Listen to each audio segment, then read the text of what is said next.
Welcome to the Political Matrix News. We have the sources, we have the truth from inside the political matrix. Hello, folks. Welcome to the Political Matrix News. This is Greg Fink here, along with my a good friend here, Mike Bates. How you doing tonight, Mike? I'm doing fine, thank you. Just got finished watching that very fiery non-State of the Union address. It was longer than Bill Clinton's speech, so it's now a record for the longest presidential address to the joint Congress, or whatever Congress was left there. Yeah, which technically it actually wasn't the State of the Union address. It was just a joint session of Congress. But yes, it was the longest ever. Yeah, but apparently three of the top 6 longest evers were previously held by Donald Trump. So now he's got this one too. He's a little long-winded little son of a gun there, ain't he? But he is. I think this was one of the most cantankerous audiences I've ever seen at any of these speeches. I mean, I've never seen the Democrats be so rude as they were in this setting. I mean, they've been rude before, but not like this. I mean, even Nancy Pelosi ripping up the speech in 2020 was nothing like this. I mean, they're shouting, harassing. They actually had the Sergeant of Arms. I've never seen the Speaker of the House call for the Sergeant of Arms to come remove a congressman from the floor. I've never seen it before, have you? I have not, but know this.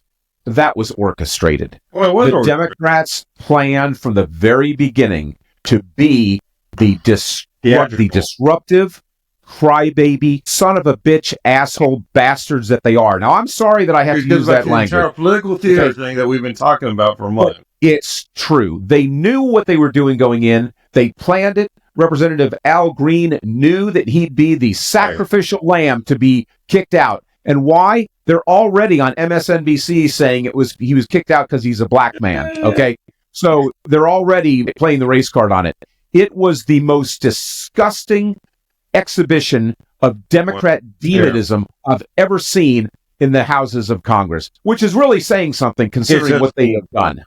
I mean, there's a lot of respect and as usually awarded in the events. I mean, the Republicans have never done anything like that to Obama or to Clinton or to Biden or to Carter. There was never that kind of disrespect. The closest you got there was when, and I forget the congressman's name, but he yelled out, "You lie." Exactly. When Barack Obama said that, but he said that Obamacare would not provide health care to illegal immigrants, and he shouted out, "You lie." Exactly. Well, and he was censured, by the way, by Congress. Well, guess what? It turned out that Obamacare provided health care to illegals. So it eventually proved to be the truth. It did. And the guy told the truth, and Obama did lie. And the whole thing was, and that was just one guy saying that, and actually the other Republicans told him to hush up. They didn't applaud him, or they didn't stand up and say, "Oh, good job, good job." No. There's no cheering on of the demagoguery. There's actually class and etiquette. What happened? I mean, right now, today, the Democrats, 24 senators, put out this here entire hit piece hit video on Trump talking about, the realities of the economy. Because, of course, in 6 weeks, they've turned the entire country around before, too, in the fantasy land that they live in, which is not real. But I mean, his entire ad campaign saying, here's a real shit, or here something about, they're cursing and all, and talking about 2 or 3 points. In fact, we'll show the video here real quick. When I win, I will immediately bring prices down starting on day 1.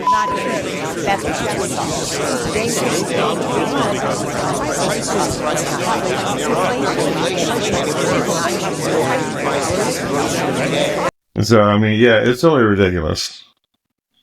Well, I made a list as I was watching it. I had a notepad with me, and I made a list. And if you'll indulge me for, I don't know, it might take 20 minutes. I'm kidding. It won't really take that long. But I'm going to go through the list. This was my list of things that the Democrats either booed or sat quietly while the Republicans were applauding. So clearly, this list of things that the Democrats did not exhibit support for, and in many cases exhibited opposition to, active opposition. I'm Now, just real quick, sitting on their hands. Did you break that? Opposition to it. Did you break the list apart about what were partisan and nonpartisan issues?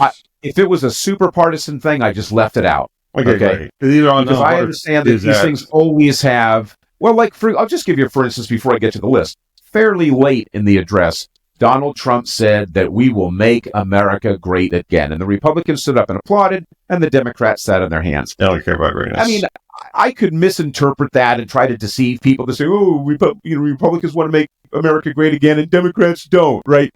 Oh. But it's a partisan statement, okay? It is a partisan statement, but it's also a truth statement. So I don't have that on my list here. I didn't include the partisan aspects of it, okay?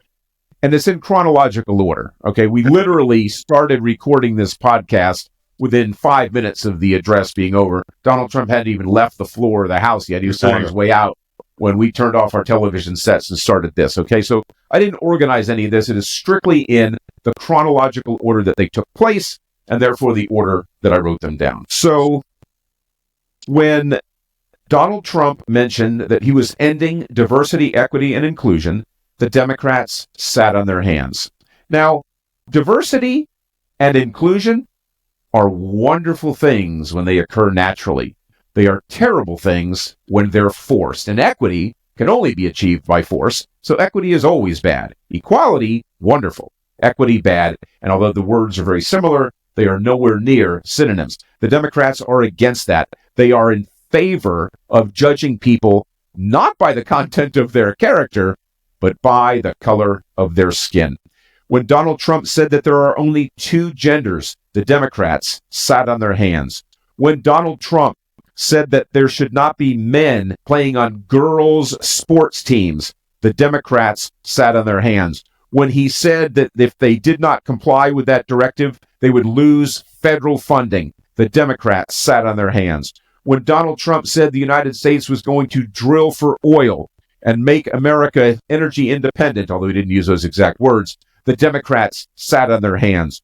When Donald Trump said that he was going to increase government efficiency and try to end waste, fraud, and abuse, the Democrats sat on their hands. When Donald Trump said that his goal was to reduce inflation, the Democrats sat on their hands. When Donald Trump said that, and this is a direct quote, the days of rule by unelected Democrats. I think that actually should have been bureaucrats. I wrote down Democrats, but that's not what he said. Days of rule by unelected bureaucrats are over. The Democrats sat on their hands. Well, that tells me the Democrats want the bureaucrats to run this country. And if you look at what they're complaining about right now with DOGE, they do. That wasn't a partisan statement. The Constitution doesn't allow the bureaucrats to run the country. The Constitution requires the elected officials to run the country. Well, the Democrats sat on their hands for that. Donald Trump said that the United States would no longer be ripped off by other countries. The Democrats sat on their hands. How can you possibly, as an American, be opposed to ending us being ripped off by other countries? When Donald Trump announced that Taiwan was going to be investing hundreds of billions of dollars to build super high efficiency semiconductor chips in the United States, the Democrats sat on their hands. Now, this one is particularly funny because they're the ones that passed the CHIPS Act that was going to basically subsidize the Taiwanese moving back into America to build these semiconductors. And Donald Trump was able to do it without the subsidies, through the imposition of tariffs and just encouraging them of, look, this has to happen. I also guarantee that there was some behind the scenes stuff. Now, I obviously wasn't privy to this, so I'm speculating, but I know I'm right on it. There was some backdoor diplomatic efforts to remind the Taiwanese company that, look, if China invades Taiwan, you'll still be able to be manufacturing your chips in the United States. Okay, I'm certain that was part of it. But anyway, the Democrats sat on their hands when we're getting billions of dollars in investment coming to the United States. When Donald Trump mentioned about the Take It Down Act, and the young lady was in the gallery whose image had been digitally manipulated for online pornography, and the Senate passed the Take It Down Act that requires that those be removed. Now, it hasn't passed the House yet, but it's likely to, and Donald Trump said he would sign that into law. The Democrats sat on their hands. Well, how can you possibly interpret that as anything other than the Democrats have no problem when a young woman's face is digitally put onto naked bodies and portrayed on the internet in a sexually explicit manner? It was disgusting. Totally. Donald Trump said that we would be deporting not all illegal people, but deporting criminal aliens. The Democrats sat on their hands. When he mentioned the Laken Riley Act and how murderers would be deported, the Democrats sat on their hands. When Donald Trump announced that we right now have the lowest number of border crossings by illegals ever, the Democrats sat on their hands. What's so critical about this one, Greg, is that it wasn't arguing with... What? There's only 43 crossings today. Yeah. A record low number. The Democrats sat on their hands when Donald Trump announced that. He wasn't arguing about, I've deported a whole bunch of people, right? So if the Democrats want to be partisan about, we don't support deportation, whatever, fine. But he's saying there was the lowest number of illegal crossings ever. And the Democrats sat on their hands. How can the low number of illegal crossings be a problem to anyone in America? How could you possibly object to that? It's so... The Democrats do, because what they're doing is importing votes. That was perhaps the worst of all.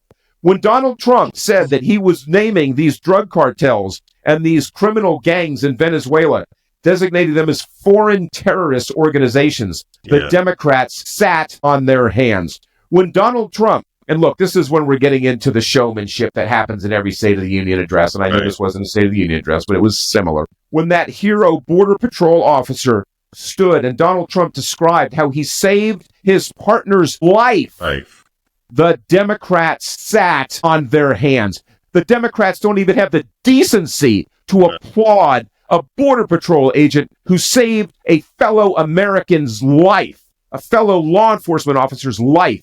Have the Democrats really sunk that low? Yes, they have. And it is disgusting and despicable. When Donald Trump said that he would wage war on the drug cartels, the Democrats sat on their hands. What, the Democrats want fentanyl and other illegal drugs being brought into the United States? What the hell is wrong with that party?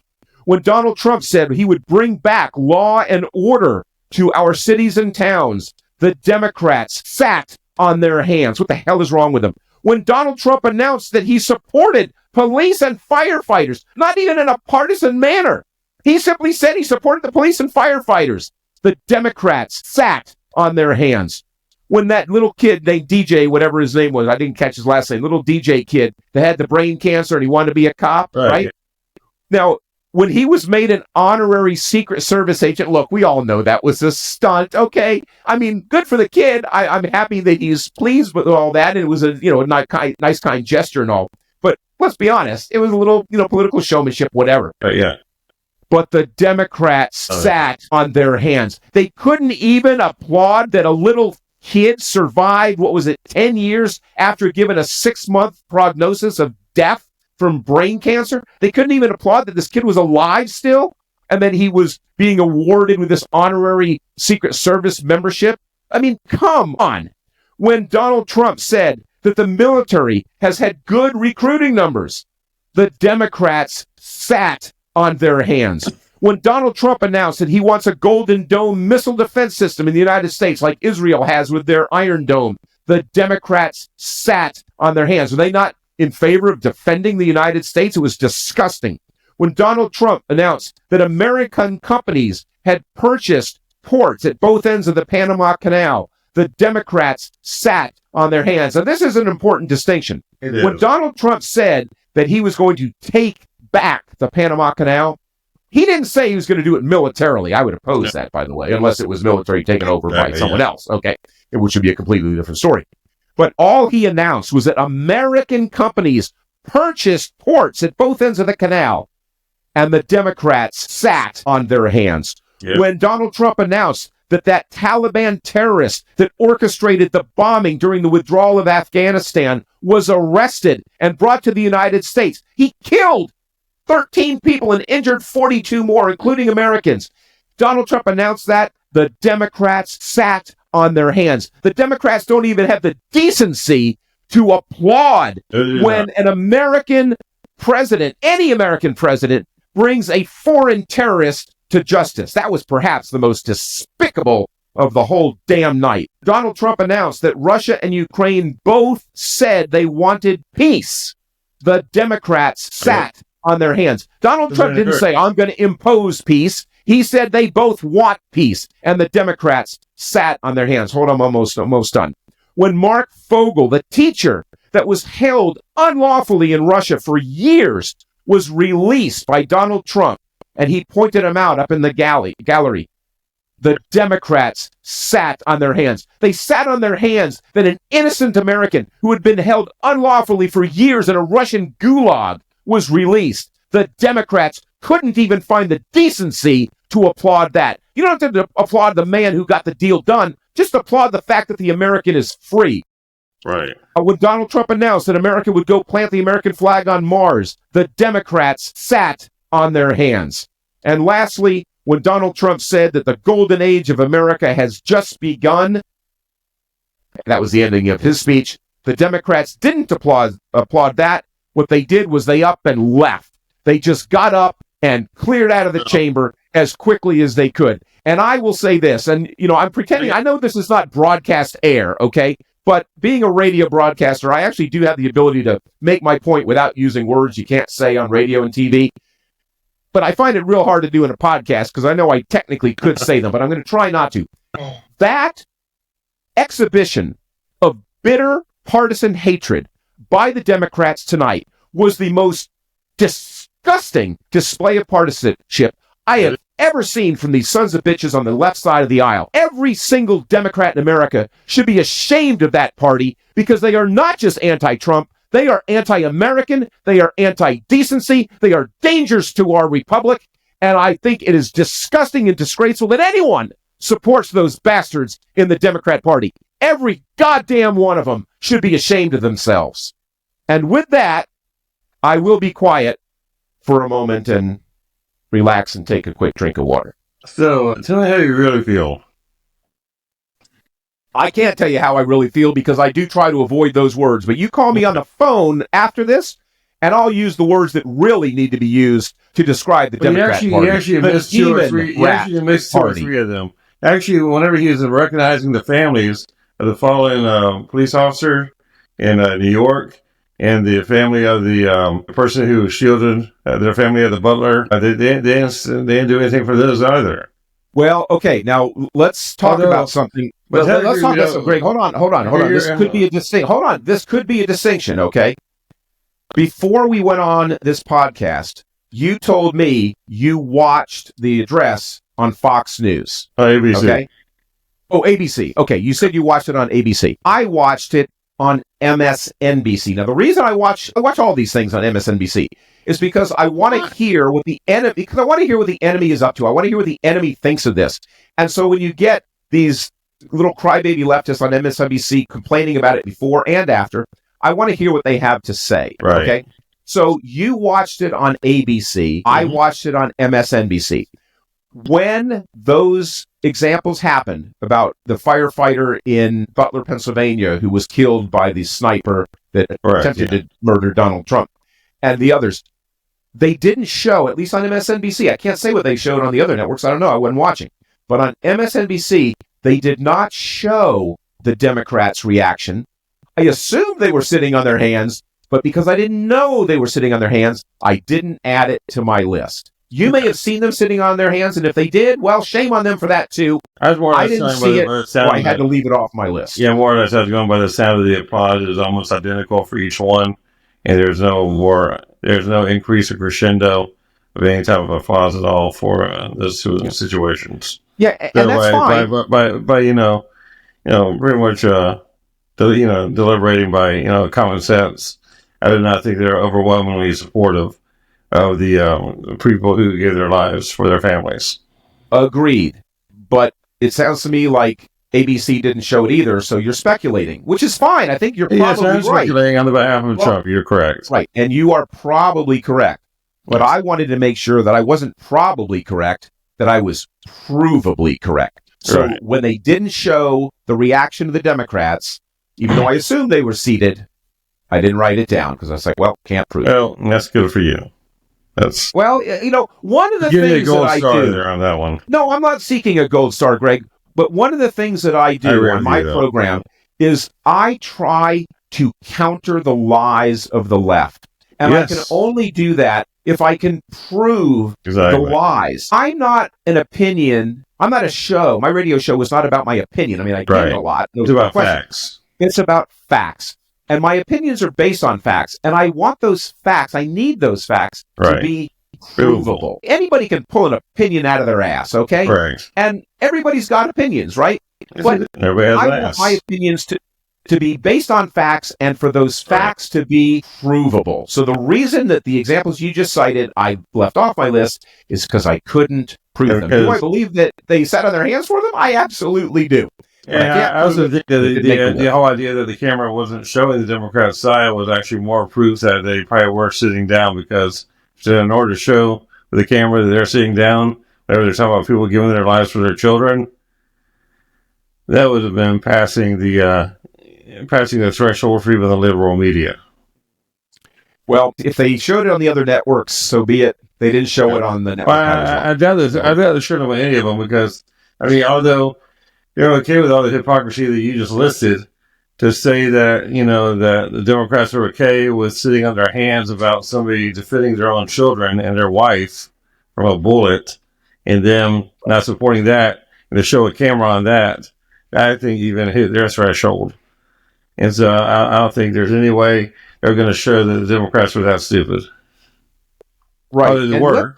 And they were that and let's evil. be clear on something, Greg. I think that if you were to ask any Democrat in that chamber tonight, do you revere or honor the man who gave his life protecting his family in Butler, Pennsylvania? Do you revere and honor that sacrifice? I think every one of them would say yes. I don't. But the problem is they can't bring themselves to acknowledge it if Donald Trump is the one who says it, or any Republican is the one who I says actually it. know a But lot of you- Democrats who you don't say think they that. would- I know a lot of Democrats who would say if it was a MAGA person, then they deserved it. in the I bet chamber, you- though? No, in the chamber. Look, I know there's crazy Democrats on the streets. I think that the would one in the say that, chamber, I of course. think a few of the freshmen Democrat Congress people in the chamber, I think they would. Yeah, you know, there's probably a dozen. I You're think they're probably worried right. about their fundraising more than they're worried about the families. They're worried about getting their piece of the pie. I mean, if nobody's really noticed anything here, the Democrats are only worried about fundraising. That is it. They don't worry about their credibility. They don't worry about the truth. They don't worry about American sovereignty. They don't worry about American safety. They don't worry about anything except for fundraising. This is nothing but a bullshit fundraising coup, period. I mean, there's no reality in any of this. There's no way. They know how government works. They know why what they're doing does not make government work. I mean, I'm very happy to hear today that half the IRS got laid off, which that was pretty cool. 45,000 employees are going to be laid off the IRS. I think that's wonderful. But the Democrats are cheering that as a loss for America, because their whole entire world is about government confiscation, government taking over, government driving all the policies to where we have zero freedoms, zero income, zero rights, or, I mean, nothing. I mean, and they use it and they fundraise off of it. Because we have too much. It's all about. We have it too is all much. We about have the too talking much. point. They don't It's have all enough. about the talking points, and it's all about the fundraising. That's correct. And all they're doing is just trying to silence everybody. I mean, this whole idea here, I mean, Trump gave one of the best damn speeches. And I mean, it was a speech, it wasn't a speech based on policies. It was a speech based on family and community and getting to know people and growing together and us uniting.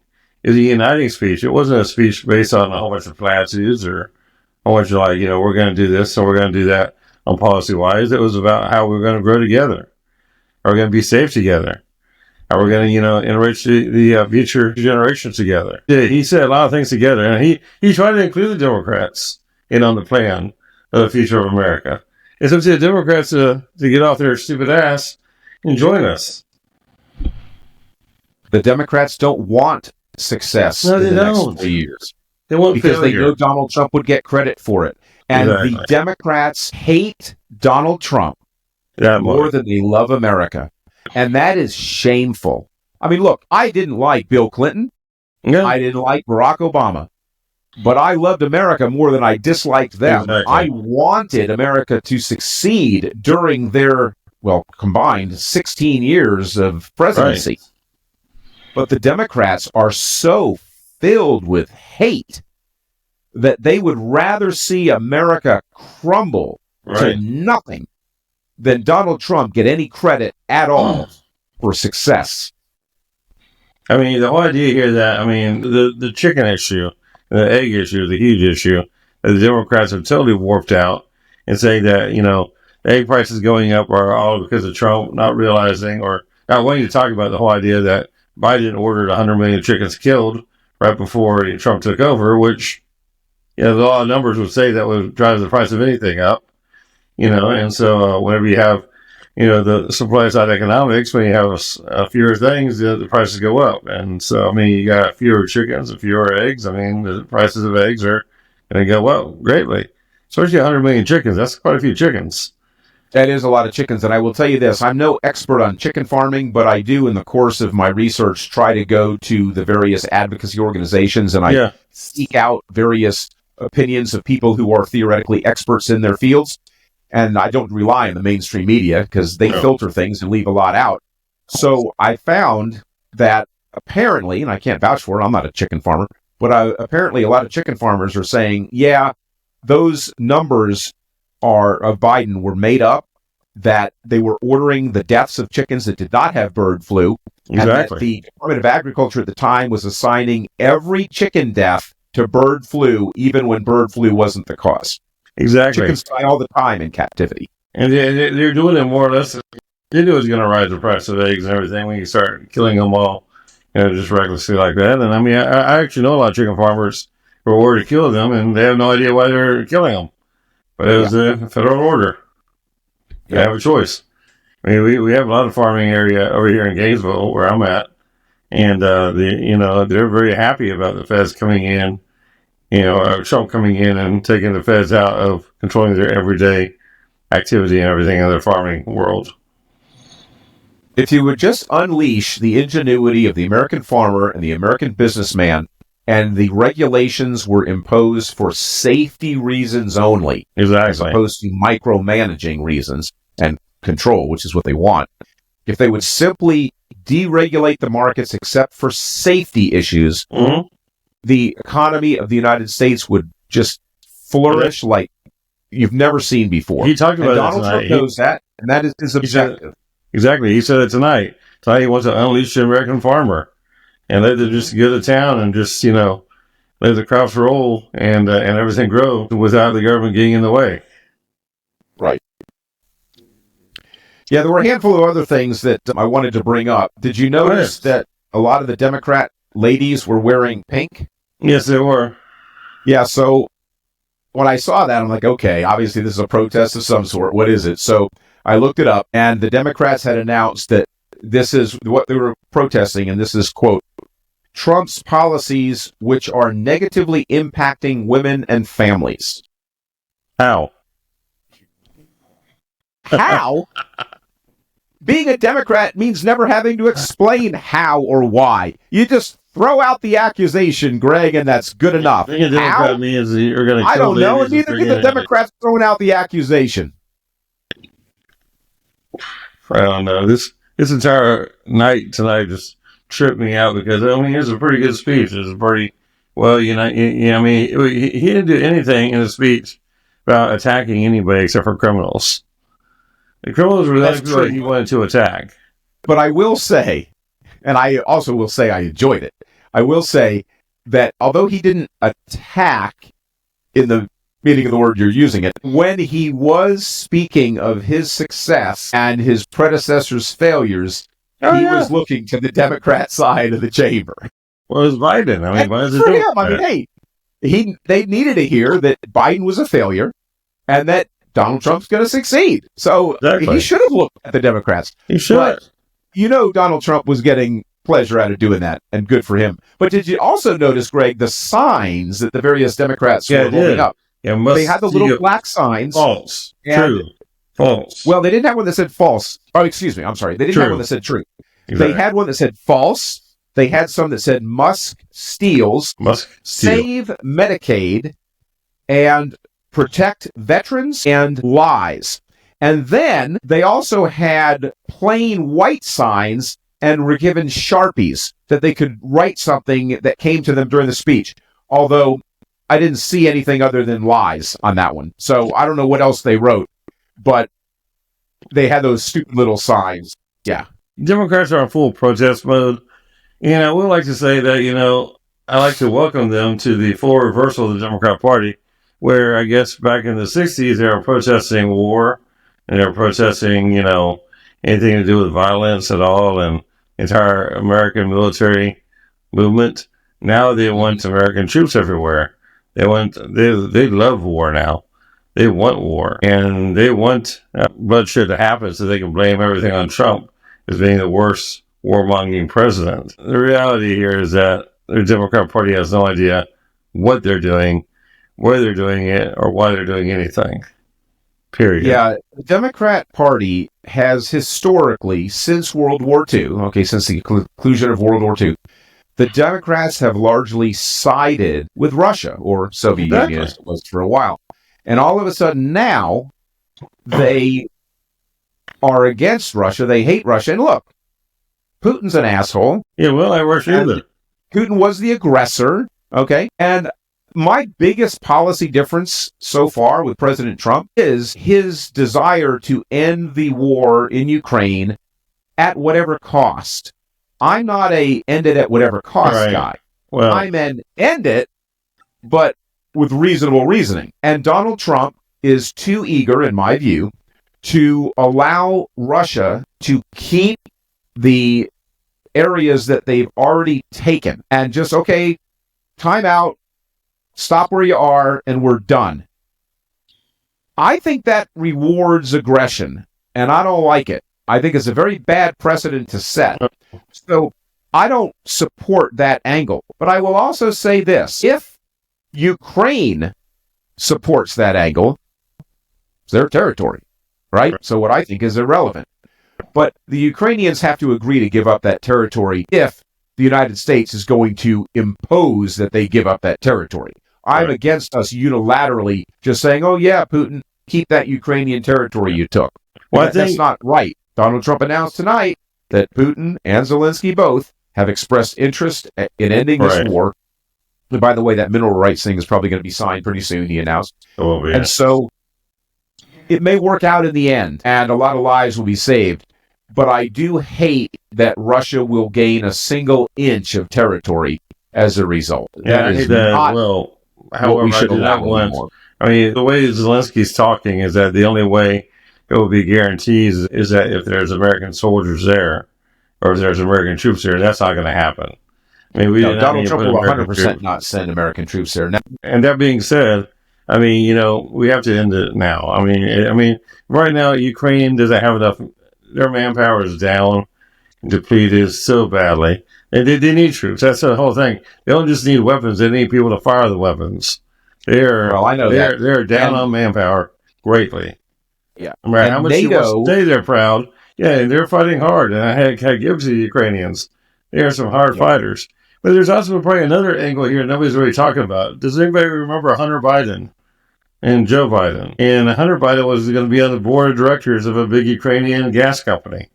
Yeah, Burisma, yes. Yeah, Burisma, correct.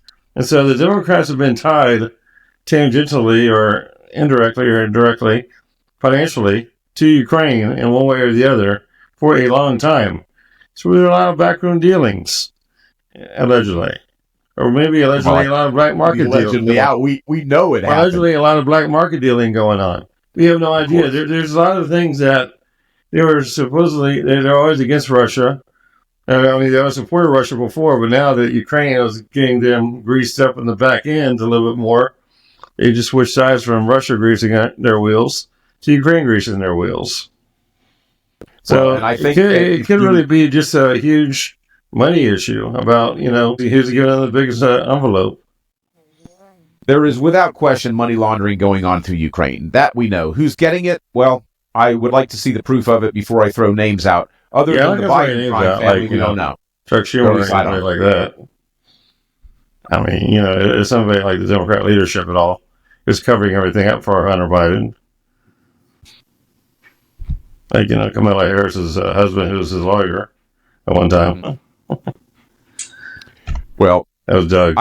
I do hope the war in Ukraine ends. I just would like to see it ended with the Russians withdrawing to their pre-war borders. But we know that's not going to happen either. I mean, Putin has to save face to his own people. If he loses 250,000 Russians and gains nothing? Yeah, I mean, right now, I think the whole mineral deal that we're talking about with Zelensky, is 60% of that is occupied by Russia right now. Oh, I didn't know that. So 60% of it's in the Donbass region right now? Yes, correct. It's in eastern Ukraine? See, I wasn't aware of that. Yeah. Well, now that's interesting. How are they going to sign away those mineral rights if they then sign away that territory? That's a tricky part of the whole deal. Yeah. Well, I don't see how that's going to work. And American forces aren't going to go in and push the Russians out. No, but American forces are going to be there. I mean, when you have American engineers and other people drilling for the mineral stuff, I'm sure they're going to have some pretty freaking good security. Well, security, but that's not the same. I'm sure they're going to have security probably more superior than your regular average forces. Yeah. Well, NATO, the European NATO nations anyway, many of them have said that they will send troops into Ukraine to monitor and maintain a ceasefire. But the United States has said, well, you're welcome to do that as NATO, but if you do that, we want it explicitly stated that these troops are exempt from the Article 5 provision of the NATO treaty. Article 5 being the mutual defense aspect of the NATO alliance, meaning that if these troops are attacked by Russia while in Ukraine, the United States would not be obligated to send our own troops into Ukraine to help defend the NATO forces there. That may be a deal breaker. I don't know if Europe would be willing to do that because, let's be honest, the United States is NATO. We provide the bulk of the money. We provide the bulk of the resources. We provide the bulk of the manpower. NATO, the individual countries. It's really cute, though. Or the European countries say they're going to supply their own troops with NATO. I'm like, what are you going to do? Send a couple hundred? I mean, seriously. Exactly. Right. That's the problem. You have no more than a few. I mean, you might be able to crack 500. Well, only they'll get more than that. No, they'll get more than that. But not official ones. Not anybody knows how to do anything except for hand out, baskets of food. The entirety of NATO is overwhelmingly American forces and American money. All of Europe constitutes a small fraction of what the United States provides to the NATO alliance. So NATO is pretty weak without the United States. As far as having experience in fighting or military combat or military issue that might come up, they have zero. Mm-hmm. We have all the experience. They've got minimal experience. I mean, they've done some things. It's not all French workers. They've done some things, but very little. Well, okay, but it's not nothing. I mean, if we're going to be factual, it's not nothing. It's next to nothing. I mean, compared to what America's been through, Afghanistan for 18 years and Iraqi war and everything else, I mean, these guys are all beginners. Well, and that's fine too, but you can't say it's nothing because it's not nothing. I didn't say that. I said it's next to nothing, but hypothetically. So. I mean, I'm not being pedantic about it. I'm trying to be accurate, right? The whole point here is that any kind of NATO troops, period, are going to be American troops are going to make a difference. I mean, English has their troops that might help a little bit. France might help. I mean, I don't know how much resolve they're going to have. I don't know how much resources they're going to have. I don't know how much time they're going to be able to stay over there. Yeah. The interesting statistic that Donald Trump had mentioned in his speech, and I only learned this number today prior to the speech, but he said it in the speech, was that Europe has spent more money buying oil and gas from Russia than they have given to Ukraine in aid. Well, I know that the money they're sending Russia for the purchase of oil and gas is not classified as but it's aid. It's money the Russians need. So they're playing both sides of the fences here with buying all this oil and gas from Russia, which provides them with hard Western currency. But in their defense. And that supports the Russian troops. In their defense, they were buying it from America before Biden stopped it. Say that again? Or were they not buying it from America before Biden put a stop to it? They were buying a lot more from America. They originally did stop. Initially, they did stop buying it from Russia, and we increased our exports of LNG. That was horrible for us. Liquefied natural gas. And then Biden put an end to it, all in the name of climate change. Horrible. Such a wonderful, wonderful president we have. My God, how the hell do we last 4 years with that guy? Stolen elections have consequences. It's a miracle we are still here. But, yeah, well, we're going to go ahead and call it a night here real quick. And that was a speech for the days, a speech for the ages, I think. All right, let me just glance real quick before you wrap it up, see if there's anything else that I absolutely have to mention here. Go ahead. Oh, yeah, I got to mention this. I got 3 asterisks next to this one. I loved that he went through item by item, not all of it, but item by item, some of the wasteful, stupid programs that Doge identified. The American people needed to hear that because the fake news has just been saying, oh, Doge cutting all this stuff. And they're saying, oh, they've cut jobs at the national parks, which is true. They have. They've cut jobs at this agency and that agency. The national news hasn't been reporting the true wasteful spending that the hundreds of billions of dollars that Donald Trump listed. He didn't even list them all. But I'm glad he did that because by speaking those words at this event tonight, he is able to bypass the fake news filters and get that word directly to the American people. Now, one thing he said that the Government Accounting Office found over $500 billion in actual fraud. I hadn't heard that number before. Wow. How come the fake news hasn't announced that yet? So that's the last thing that's critical to mention. I got other notes. What I was going to mention, I forgot that he did not bring up was, I guess today there's rumors out there that they are going to be selling the Hoover building. Oh, really? Yes. The FBI building. Yes. Yeah, I know that the GSA is talking about selling a lot of the real estate because they're not going to be using it anymore. I know that was said months ago. I don't believe that's really going to happen. Nor do I think it should happen. Look, the FBI is corrupt as hell, okay? And it needs to be completely overhauled. But it's not the building. They don't have very many people left there right now. And it's not the building that's corrupt. Well, first of all, remember, they're building a new FBI building in, I think it's Laurel, Maryland, that they're building it. Correct. Like a $2 billion FBI building or something like that. But so eventually the day may come when they can get rid of the Hoover building right now. But right now they can't. But the FBI building is not what's corrupt. The FBI leadership and some of the rank and file is what's corrupt, and it needs to be cleaned up. But you can't blame that on the real estate. So if they move everything to the new FBI headquarters and they need to get rid of the Hoover building, hey, great. I think that's wonderful, right? But you don't get rid of it just because it's the FBI building. Right. I mean, you got to have a reason to do it. Yeah. But we'll see. We'll see what happens. It's certainly not going to happen anytime soon. We'll find out. But I do know one thing. What do you think about the stock market today going down with 670 points? We're in very volatile times right now, Greg, and I don't think it's an indicator of the future crashing in any way. I think that Donald Trump, by imposing these tariffs, that's what's spooking the market. It is. It's scary. The tariffs. But if by imposing these tariffs, we go through the short-term pains that Donald Trump addressed. Now, he addressed it in relation to the farmers, but it's really all tariffs. We go through the short-term pains. If we can equalize the playing field for trade, we will benefit from that.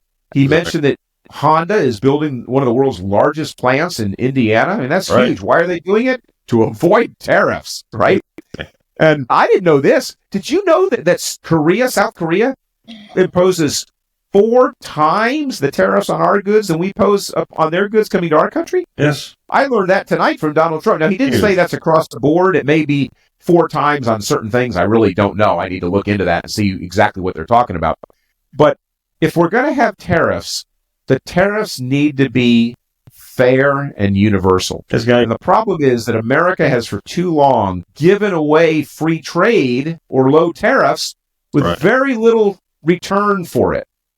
And as a result, our economy, our infrastructure, our manufacturing base have all suffered. And if imposing these tariffs can level that playing field and bring jobs back into the United States, that, manufacturing jobs I'm talking about, because right now we're mostly a service economy, that is what will make America great again. And it looks, based on the announcements just made tonight, that we are seeing the beginning of that. So I'm not concerned about the long-term strength of the stock market.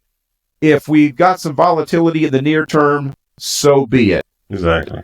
Just takes a little bit of strong stomach. We'll get through. When you look at the whole Europe tariffs, I mean, Europe is charging us, I think, 10% tariffs, and we're charging them 2.25%. And so, I think maybe Europe might come down on their tariffs a little bit, and we might go up a little bit. Instead of us going all the way up to 10 or 25, but we might just equal out in the middle somewhere. It might be a good idea. And that would be great if we did. Now, the Canadians are, of course, complaining about the American tariffs. Right. And they've imposed their own tariffs back on us, and already, primarily Kentucky bourbon. I didn't realize that Canada was the biggest buyer of Kentucky bourbon. I found that interesting. Yeah, I'm thinking, really? I mean, population of California is bigger than the population of Canada. They're drinking that much Kentucky bourbon? Well, apparently they are. They're buying a lot. So, yeah, we're going to have some domestic problems with it. But in the long term, if it corrects the imbalance, then all of America will benefit. A rising tide lifts all boats. And for that, we'll go ahead and close here for tonight. Thanks for joining us tonight, Mike. And you guys, please make sure you follow us, share us, subscribe to our channel. We're starting to get a lot more subscribers on YouTube as well as on X. And so please find us wherever you can. And y'all have a good evening. Bye-bye. Thanks, Ray. Thank you, Mike.